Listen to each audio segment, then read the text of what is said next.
Hello everyone, my name is Sydney Burdett.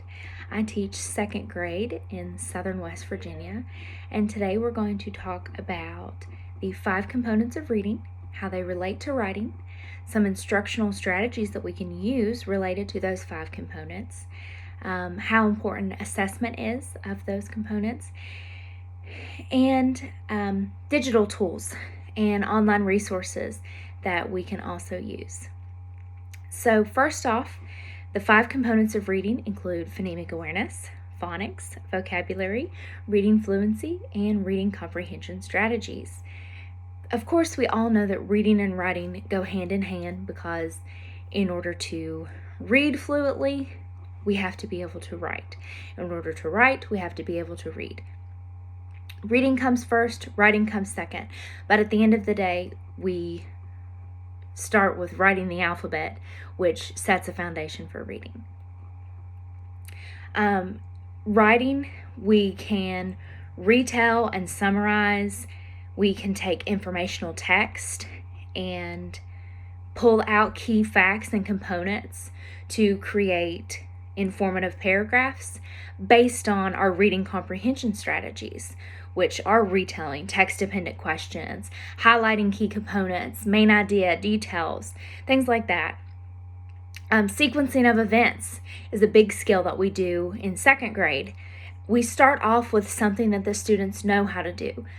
We do a really funny one with making a peanut butter and jelly sandwich, and we have them tell us the steps, and it's funny because we make it exactly the way that they tell us to, and it really shows that the sequence of events and steps really is important, and then we relay it over to the story. For reading fluency, the best way to teach reading fluency is to read. We pick a text, we go over it, once we have it, we learn how to pronounce the words, we learn the ins and outs of what these words mean, then we can start reading with expression and figuring out reading comprehension. Before comprehension comes fluency, so that the students can actually understand what they're reading. Vocabulary plays hand in hand with reading fluency and comprehension because the students need to be able to understand the words that they're reading. Vocabulary is best taught through text. We don't do the old-fashioned copy definitions from the back of the book anymore. We teach it through its context. For example, one of our words last week was lonely, and we read the story. The boy was lonely because he didn't have friends to play with on his street. We drew pictures of when we feel lonely and what we can do to help us not feel lonely anymore. This creates a connection with the students that they can feel firsthand. I love to play charades with vocabulary words as well. The students love it, and sometimes they come up with some really good movements to describe their words. Phonics and phonemic awareness, we have to have that before we can have anything else. Phonemic awareness, we start that with just basically identifying the sounds. I have some struggling readers who still have trouble identifying those sounds. We focus on rhyming words. We play a game called Change a Letter.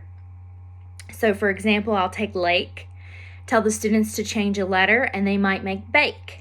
Have them change the A to an I, and then it's bike. It's really fun to watch them see what they come up with and figure out the list that goes on and on and on, and the students really see the connection between word sounds and words. Then comes phonics. Our phonics instruction in second grade is mainly sorting. It's blends and digraphs.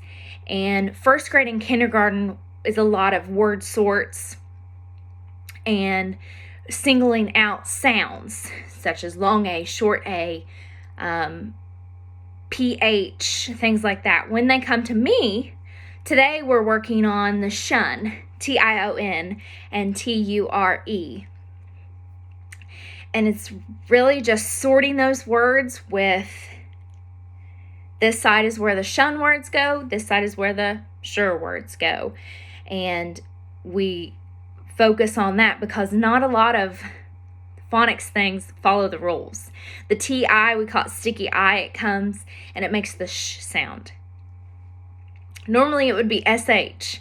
So sometimes we have to just memorize it by sorting and by figuring out the letters the way that they are in the words. SH typically is at the beginning of the word. If you hear shun at the end, it's usually going to be the TION. There's tons of little tips and tricks and things like that to keep us going. As far as assessment goes of these 5 components, in order to see if you are teaching the way that the students are understanding best, it's funny because teachers often have to begin with the end in mind. And I like to do pre-tests and post-tests. I think, okay, what do I want my students to learn? What do I need for them to get out of this experience?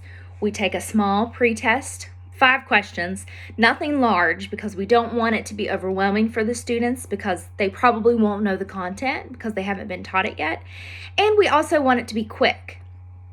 A really short, quick assessment to give to the students, then teach the lesson, however many days that you feel that it should take. I usually do 3 or 4. Then give another post-test, very small at the end to see where the students are. Then I can go back, see what needs to be reassessed before the end of the week or the end of the skills that we're doing. That can be kind of lengthy. It can be a routine. You have to give this and then you give this.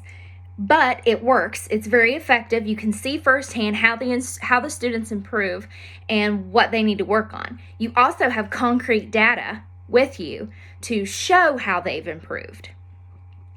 We use online resources.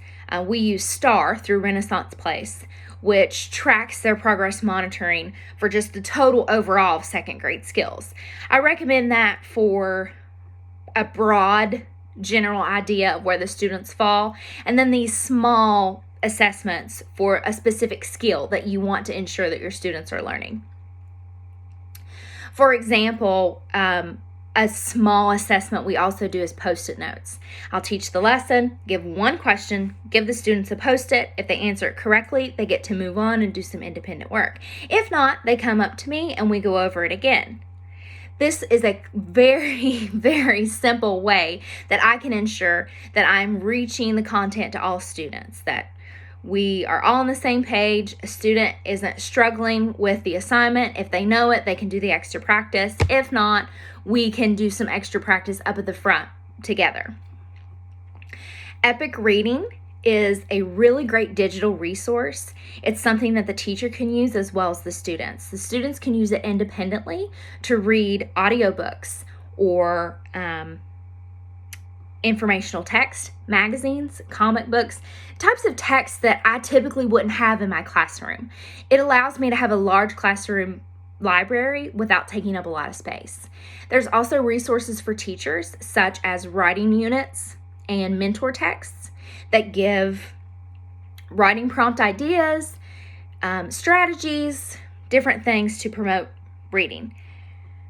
The reading and literacy specialist in your building or in your county, in your district, should be the go-to person for any reading or literacy question. This person needs to be knowledgeable as well as approachable. The reading and literacy specialist should build a trustworthy relationship with both educators and students. That way that students and educators both feel comfortable to come to this person and say, hey, we need this resource, we need help, we have this problem, can you provide any insight? And the reading specialist needs to be able to provide that insight for the educators.